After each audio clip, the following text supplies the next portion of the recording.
La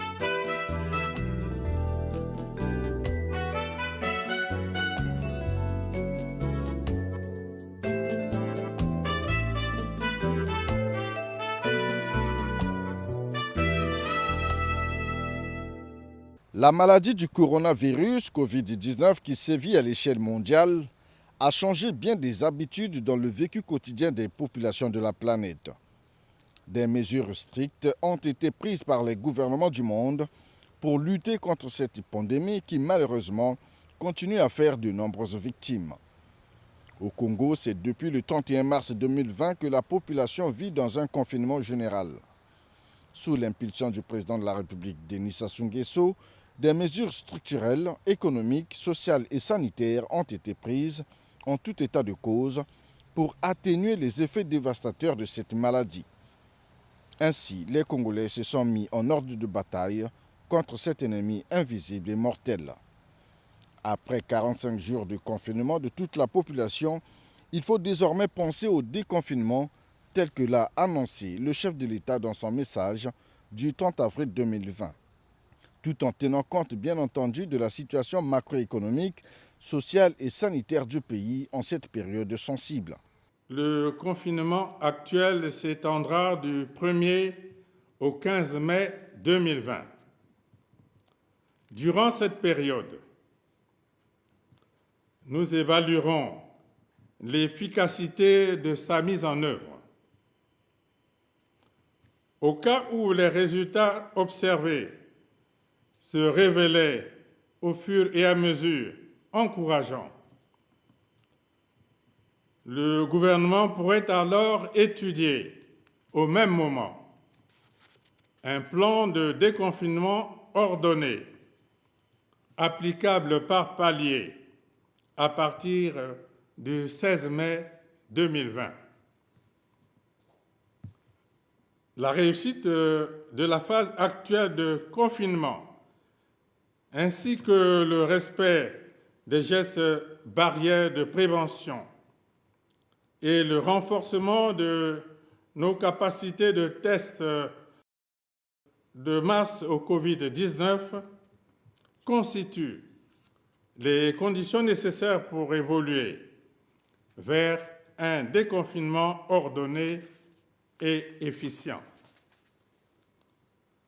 Cette triple exigence prépare le retour progressif de d'autres pays à une vie normale.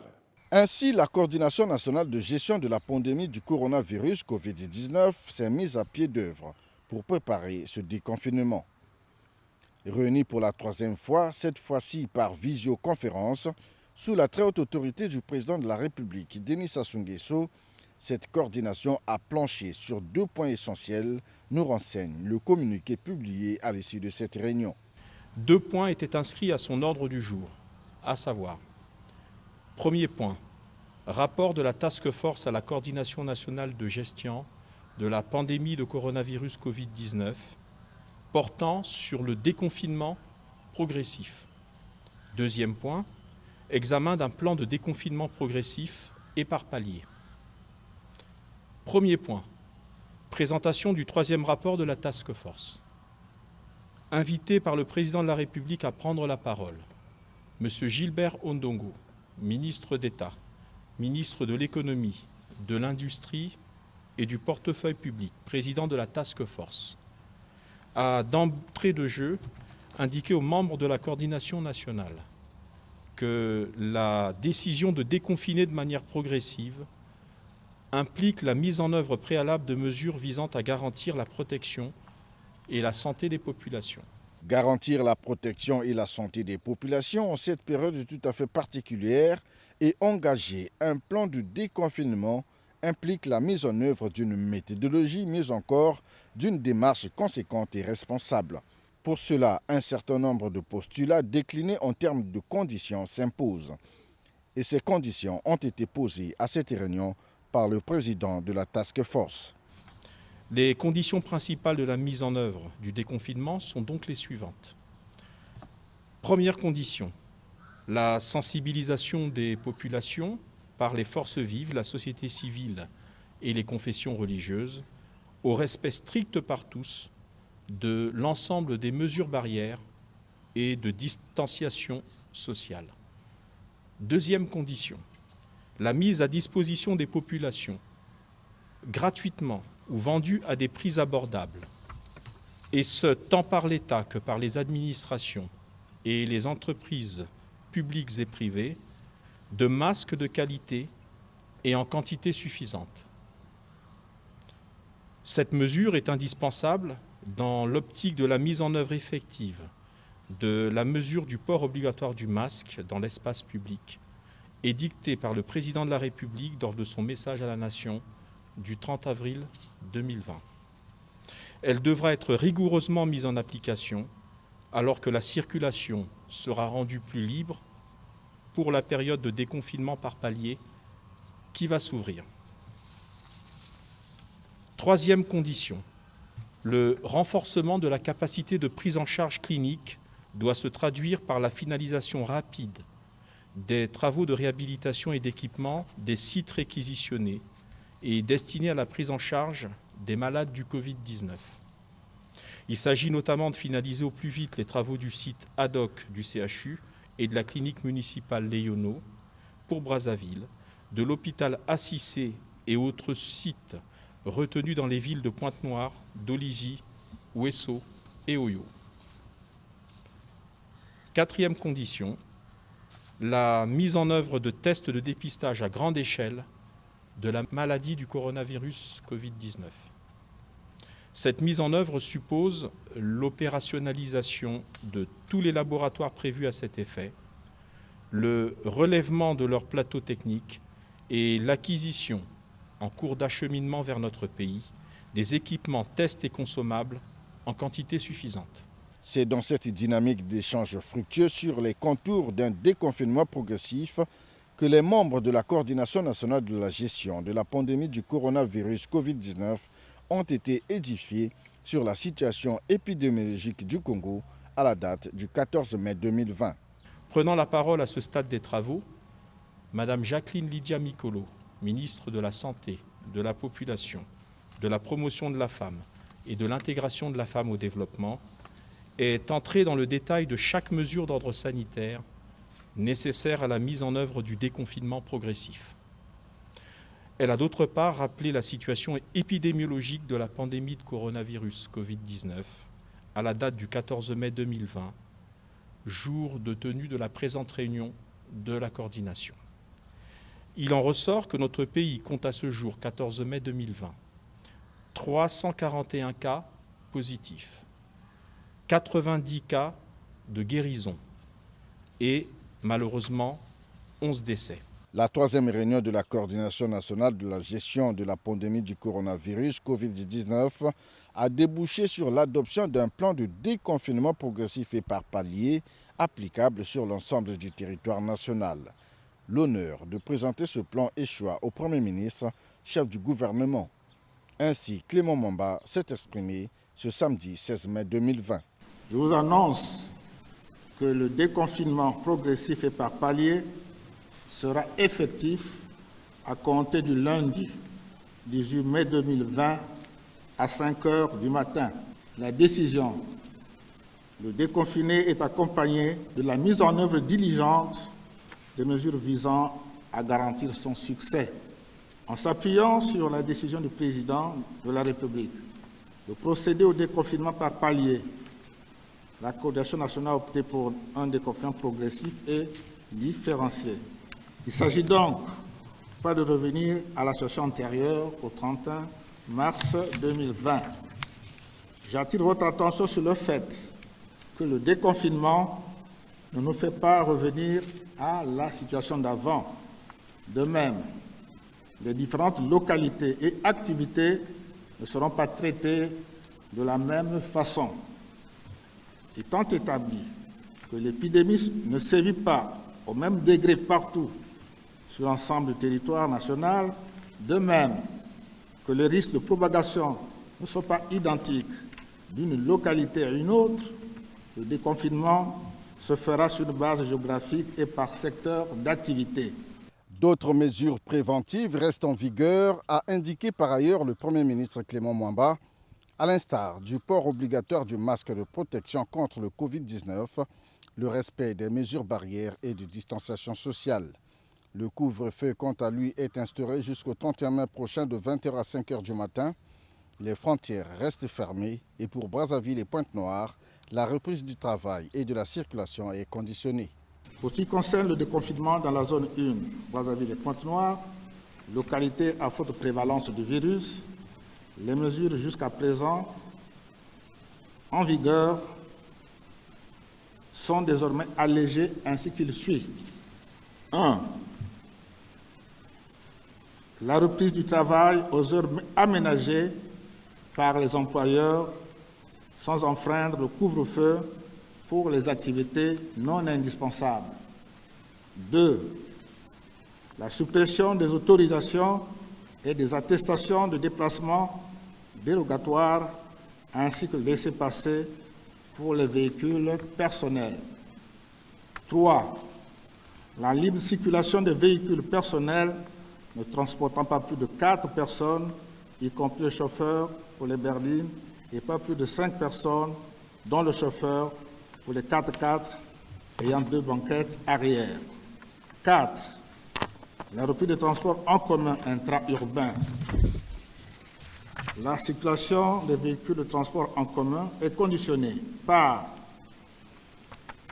premièrement, le port obligatoire du masque pour les chauffeurs, les contrôleurs et les passagers. Deuxièmement, la limitation du nombre de passagers à 10 dans les bus de type IAS, à 20 passagers assis par rangée dans les bus Coaster, à 30 passagers assis dans le bus de la STPU et à 50 passagers assis dans les grands bus de la STPU. Et enfin, à 3 passagers, y compris le chauffeur, pour les taxis. Cependant, les marchés domaniaux seront ouverts 5 jours sur 7 jusqu'à 16h. Le retour à l'école pour les élèves en classe d'examen est prévu pour le 1er juin, tandis que ceux des autres classes pourront attendre le mois de septembre prochain. Réaction du ministre de l'Enseignement primaire, secondaire et de l'alphabétisation, Anatole Kolini-Makosso. Les examens d'État seront organisés à partir du 1er juin. Il faut compter au moins minimum 5 à 6 semaines après. Parce que les cours que nous reprenons au 1er juin nous permettent de compléter le volume horaire de l'année pour avoir le nombre effectif d'heures de cours ou de semaines de cours qu'il faut avant d'envoyer les enfants en classe à l'examen. Comme vous le savez, les cours ont été arrêtés depuis le 18 mars. Nous étions juste après en période de vacances. Le 3e trimestre devait reprendre le 6 avril et en principe, pour le 3e trimestre, nous devons avoir 6 semaines de cours. Ce sont ces 6 semaines de cours que nous reprenons à partir du 1er juin. Ça va nous amener vers le 6 juillet. Quand on a complété ces 6 semaines de cours, à partir de là, on pourra commencer à programmer les examens d'État.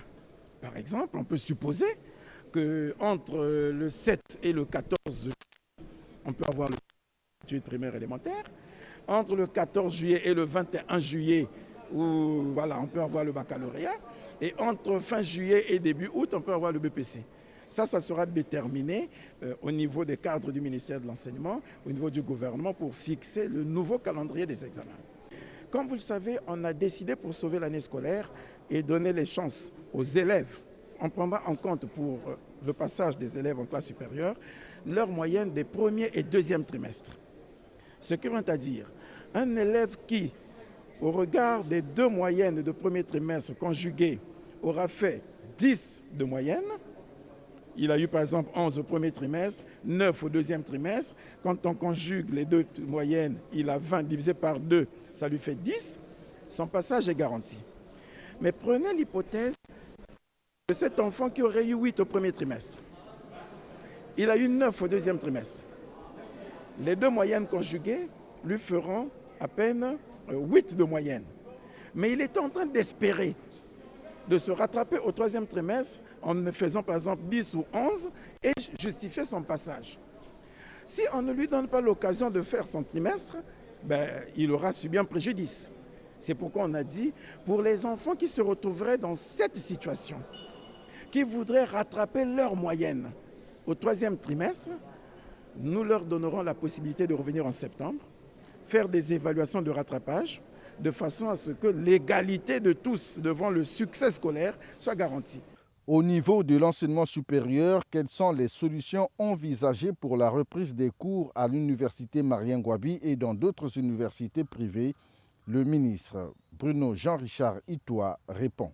À l'inverse des 2 autres sous-secteurs de l'enseignement primaire et secondaire et de l'enseignement technique et professionnel, nous n'avons pas un examen d'État avec une échéance précise qui s'impose au niveau de l'ensemble du territoire, comme c'est le cas pour le baccalauréat, comme c'est le cas pour le brevet, comme c'est le cas pour le CEP ou le concours. L'enseignement supérieur est désormais régi par le LMD, licence, master, doctorat. Et le LMD a entre autres particularités d'avoir semestrialisé les enseignements et pas annualisé. Premier cycle, donc la licence, il y a 6 semestres. Deuxième cycle, le master, il y a 4 semestres. Le doctorat est régi par d'autres règles puisque ce sont essentiellement des travaux de recherche. Et donc nous avons demandé à tous les établissements de nous faire le point sur la situation des premiers semestres, des semestres impairs. Le premier semestre de l'année, que ce soit pour les licences, pour les masters et même pour les doctorats. À ce jour, à l'université Marien Ngouabi, qui comprend 11 établissements, pour l'essentiel, 9 établissements ont pratiquement terminé leur premier semestre, c'est-à-dire leurs enseignements, les examens, les jurys, les rattrapages et les résultats. 2 établissements sont un petit peu en retard et nous allons, sur la base de l'état que j'ai reçu de la part de l'université Marien Ngouabi, nous employer à ce que, pour ces 2 établissements, nous puissions réaliser ce qui reste à faire pour qu'eux aussi terminent les premiers semestres. Et ainsi, pour toute l'université Marien Ngouabi, nous aurons terminé les premiers semestres. Nous avons demandé la même chose aux autres établissements, qu'ils soient publics, il y en a 2, l'INTS que nous gérons en commun avec le ministère des Affaires sociales, le CIRAS qui est sous double tutelle de la présidence et de la nôtre, mais aussi aux établissements privés d'enseignement supérieur, de nous faire le point. A priori, je n'ai pas encore le détail, on va le recevoir, eux aussi ont pratiquement terminé les premiers semestres. Et s'il y a encore des travaux, des activités à réaliser pour y parvenir, nous allons faire en sorte, les évaluations de budget ont déjà été faites pour Marien Ngouabi, il restera à faire pour les autres. Nous allons faire en sorte que tous les premiers semestres soient terminés sur l'ensemble du sous-secteur.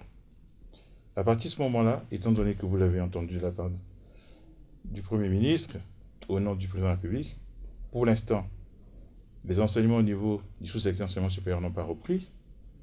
Nous allons travailler à la reprise. Quelle que soit la date où elle sera autorisée par le gouvernement, nous souhaitons être prêts. Mais compte tenu des contraintes liées au coronavirus, notamment aux mesures barrières, le lavage des mains de façon régulière, il faut s'assurer que cela est possible. La distanciation physique ou sociale, il faut absolument impérativement y veiller. Et en même temps, évidemment, il faut être capable d'agir dans tous les domaines qui sécurisent sanitairement cette grande population. Je rappelle, il y a 50 000 étudiants sur l'ensemble du territoire, notamment des désinfections régulières et des prises de température par les appareils appropriés. Donc, compte tenu de ces contraintes liées à la sécurité sanitaire des populations, il nous paraît difficile d'envisager en présentiel, c'est-à-dire les gens assis dans les amphis, dans les salles, pour les premières années et de façon générale pour le premier cycle, il nous paraît difficile d'envisager de reprendre les cours avant la fin de l'année en présentiel. Cela peut être réalisé sans doute pour le cycle du master. Cela peut être réalisé sans problème pour ceux qui sont en doctorat. Et donc, à cause de cela, tant que ces mesures nous seront imposées, si nous devons reprendre à la demande du gouvernement, nous n'avons pas d'autre choix aujourd'hui que d'envisager l'enseignement à distance. Nous avons une application qui permet à 500 personnes de dialoguer, mais aussi de faire de l'enseignement à distance, c'est-à-dire des vrais cours qui peuvent être faits en direct, en live comme on dit, mais qui peuvent être disponibles en ligne, l'étudiant, l'apprenant, pouvant les consulter quand il veut, et organiser ensuite un dialogue en ligne ou en direct entre l'enseignant et l'apprenant sur la base des cours qu'il aura déjà pu consulter en ligne.